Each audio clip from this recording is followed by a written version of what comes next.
Welcome to the Juice and Pop Show. I'm joined by none other than the GOAT, man. OG, what up, baby? Talk to me, Pops. Hey, what's up? How was work today, OG? Was work good? Oh, yeah. I'm talking to you. Oh, no, you're good. Nice. All right, Pops. So I already went over the notes with you. We're not going to take everybody time too much. So let's go ahead, Pops, and get straight into it. So about a week or so ago, Dad, just to give you a little bit of background, Patrick Beverley threw a basketball, which we're about to watch right now.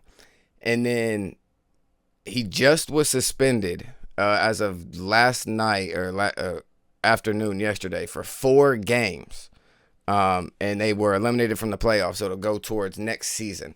So this is what happened.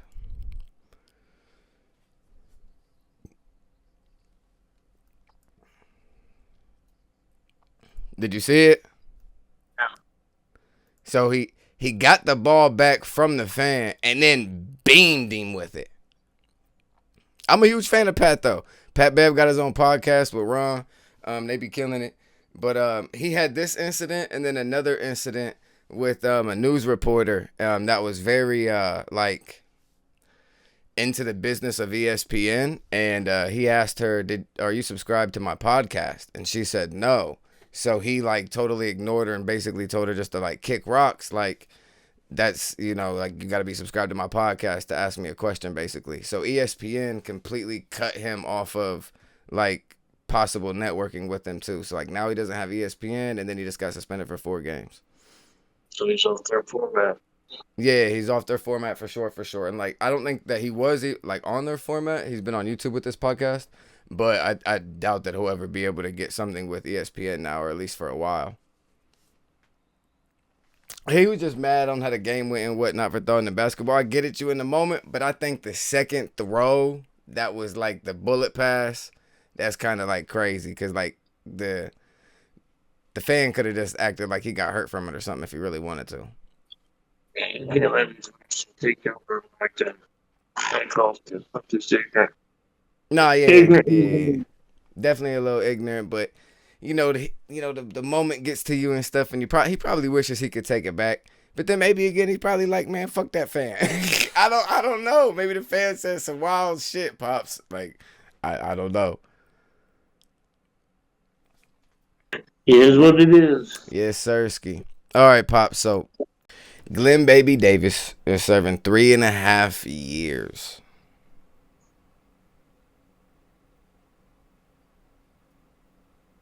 That's 3.5 years for fraud. So if anybody doesn't know, Glenn Baby Davis was committing fraud against the NBA's insurance company on multiple levels, trying to just, get as much money out of, the pie that he could. But then I think when you go towards, social media and then you kind of say, you're hating on a black man for making this much money, and then you keep flexing your money 24/7, and then, we'll see you in court, and then, you see him in court, and it doesn't go his way. So I guess he was in the wrong the entire time, Pops. Yeah, he's stealing, thieving. What I don't get is why would you knowingly know that you're stealing, and then just overly gloat the money? Maybe he knew he was about to get arrested or something, or do you think that's what probably got him caught? Some people are that ignorant. Like I said, ignorant. Just don't care, huh, Pops? People think, who knows? Like I said, they're ignorant. That don't make no sense to me at all why I act like that. Because we know you were on a championship team. Huh? Ain't gonna help him out, no. That's not just shut up. No, yeah, it's just the fact that we know he's on a championship team, and we know that he's won X amount of dollars before. We know he's a millionaire. We know he's not broke, more than likely. But maybe he just wanted, I guess, to keep perceiving. I don't know. He just wanted to keep acting like he had way more money than what he had, I guess. Also, the amount you're talking about, 22 people, and what they get, what was it, 2 million, 5 million? Split that up, 20. So him to get that much, he must have been the king Kim Penn and far as involved in everything like Nah, got yeah, started. yeah, yeah. He was not a king. He was just a person that was yeah. He was just a person that was making sure he was doing every yeah, for sure. He had a lot more to do it for him to get 3.5 years. I'm curious to see what everybody else got. But there were 22 other people involved.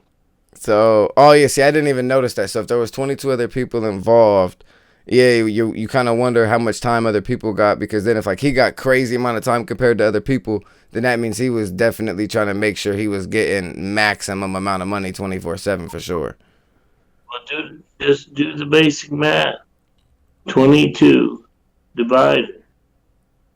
All right, you're taking five.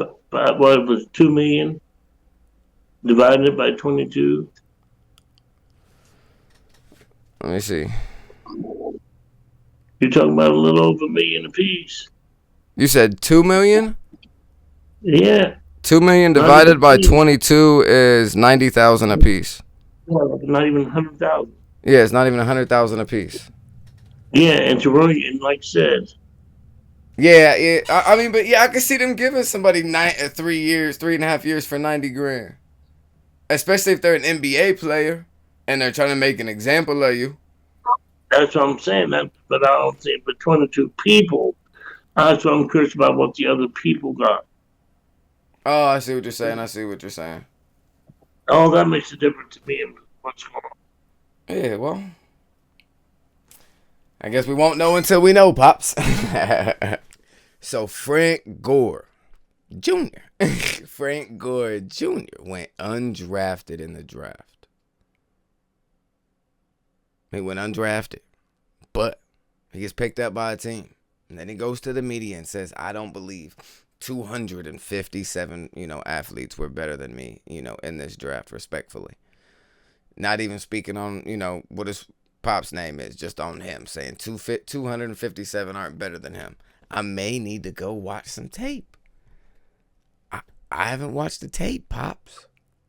That's why you won't call. I haven't watched the tape yet. Have you watched the tape of Junior? I haven't.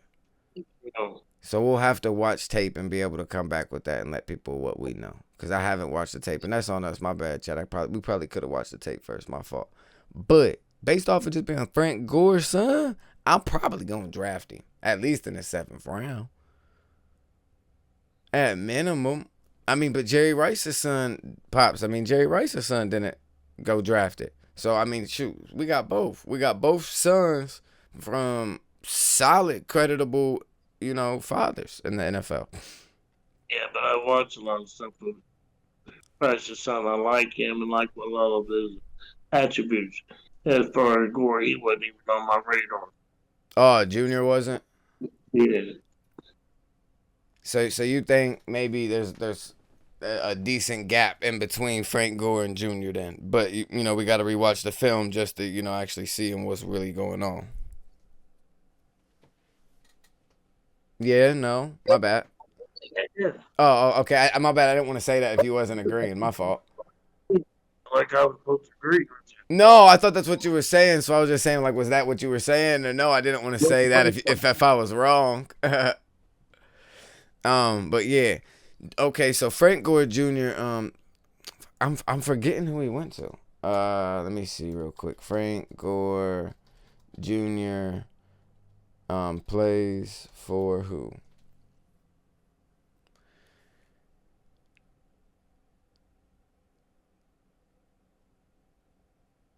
He plays for the Buffalo Bills. It's not a horrible fit. But, I mean, James Cook is there. And I'm not going to lie to you, Junior. Cook is not bad at all. Hold on, Pops. You thinking a little bit. Did somebody else just go there too? You said, did someone else just go there? To the back? I'm Um, thinking. I know that. I'm pulling up the depth chart while you're talking. One rookie receiver went there, but I'm thinking the last year somebody got They got traded there. they got Ray Davis. No, that's He's not a gonna take rookie from Kentucky. So, oh, they drafted right? No, it. did they draft him? Let me check their draft But real quick. I think they drafted him, Dad. we did. So if they drafted him, then that means they look at him higher than Gore, anyways, because Gore had to be on the radar at minimum. What round they drafted him? That's what I'm finding out right now. When we're talking about the Bills. Oh, wow. They drafted him in the fourth round. Fourth round, pick 28. Ray Davis from Kentucky. 5'8", 211 pounds. And for anybody that wants to see, this is who we're speaking about right here. Ray Davis, 5'8", 211 pounds. He rushed for 1,000 yards for 3 different schools. I'm not gonna lie to you, that's pretty badass. That's pretty badass, Pops. I know he is. Okay, so he's got a little bit of competition there. Then I mean, Frank Gore is really gonna. I mean, Junior's really gonna have to stick out because Cook's gonna be there, and then they got a draft. But Cook seems to never did back. It's too much of a workload on the period. That they need it back where they need something like that where he can carry the ball at least 150 times throughout the year. He's going to have 150 touches throughout the year, at least. Cook. Just just give Cook a break. Oh, so you're saying either Davis or Junior is gonna be able to get 150 totes, Yeah. or up to. Okay, I see what you're saying. So he basically just has to beat out Davis for the spot there. And he's a fourth round draft pick, so it's not too much money invested. But you still would rather the draft. Well, yeah, you would rather the fourth round draft pick playing than Oh, the undrafted, right? Or no? they want him to come and be a produce. Yeah, it's always going to help them on money. Period. Yeah, And to teach him the way of their offense. Anytime you get a fresh mind into the roads, that's what they want. fair. So a very surprising, and I mean very surprising pick. Like, did I imagine that the Rams were gonna go running back? No, but it makes sense. Rams GM Les Snead. He said that the reason why that we drafted Blake Corum from Michigan is the simple fact that we do not want to have too much wear and tear. But his exact words, we do not want to run down Kyron Williams, their current starting running back, that had a breakout year last year. I was surprised by it, Pops, when they drafted him. I was like, that's a tough place for him to go. What'd you think? But with hearing the GM say that, I like it. The most of these offense now they're going to a two down back anyways. Mm-hmm. Do you think that maybe a little less on Matthew Stafford arm now and a little bit more on the legs, just a little bit more? Maybe kind of like a 65-35 split? Yeah, and that way they give the backs a little bit more longevity. And plus, they're getting young backs and not have to worry about the money. So it's better for the team that way, period. Yeah. Yeah. And, I mean, Blake Corum, he's not like the biggest running back, but I mean, he had the record-setting bench press for a running back at the combine. When you watch him run, he's not scared to go north and south, and he's not scared to run into somebody. Corum solid, period. Do you think that he has a chance to be the starting running back? No, I think he won't become in certain situations. He might even be like a little bit of a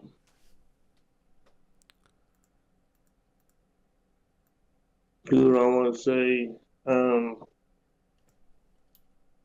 your boy with the Lions and what's the name? The way they run the ball, like say something. David Montgomery and your guy Jahmyr Gibbs. Yeah, I mean they might run, you know, first two series, one back, the next series with the other back. Corm, you know what I'm saying? So you think it might just be like a more of a, you guys are both for sure getting some reps, but it's situational on when Blake Corum might get in. Like if he gets in and it's looking like it could be a series for him, that he might just get the whole series then. Yep. Okay. So he could. So then I mean, that does give them that two-headed monster, Pops. And then it gives them the opportunity of saying if Matthew Stafford takes a second to bounce back from the injury, and or the age gets to him a little bit, we still have a solid foundation with running backs and a solid wide receiving core, and we don't have to bank on throwing 50 times a game to be able to get our receivers the ball. We kind of got receivers where we can throw 20 times a game max if we have to and go 25 rushes or 35 rushes if we need to. Yeah. I feel like they both could go for 100 yards. Both would be good fantasy team running backs. Maybe Blake Corum a lot lesser than what we thought he could have been, but solid still. And then you have a solid Rams team. Now, do the Rams, Pops, do they? Oh, sorry. Go ahead. And also injuries. Facts. That's what I was just about to ask. Do the Rams have a third running back? Do they still have Daryl Henderson? The Washington even had injuries before. The guy I just brought up, right? If that's who's still there, I believe so. Rams depth chart. Their third running back on the list, Dad, is it's Ronnie Rivers. It's Ronnie Rivers that went on IR last year, Dad. Also, Blake, and he was on IR. So Blake Corman's definitely gonna get some reps this year. And a good amount of reps. Yeah. Oh, Pops. We got to get to the GM. Oh, yeah, I don't think I talked about this. But I did tell you this, though. So the Raiders GM and the head coach decided to have a coin flip, heads or tails, on who they draft with the 13th pick in the first round. He addressed the media with the reply of, he said, I want to get it right. He said, typically, I use a magic ball and not a coin. That's what he said exactly. So maybe the rumors are true, Pops. A coin flip on Brock Bowers, tight end from Georgia. You're using magic 8 ball. Could you imagine? It's just a magic 8 ball that just says yes or no. Yeah. I'm crying. Either if the draft goes really good for you, you're probably always going to stick to it. But if the draft goes bad, you never use that bad boy again. But I think that it's funny that they had to flip a coin to draft a tight end that's like a baby George Kittle, Pops. I mean, I found it quite crazy. What you think?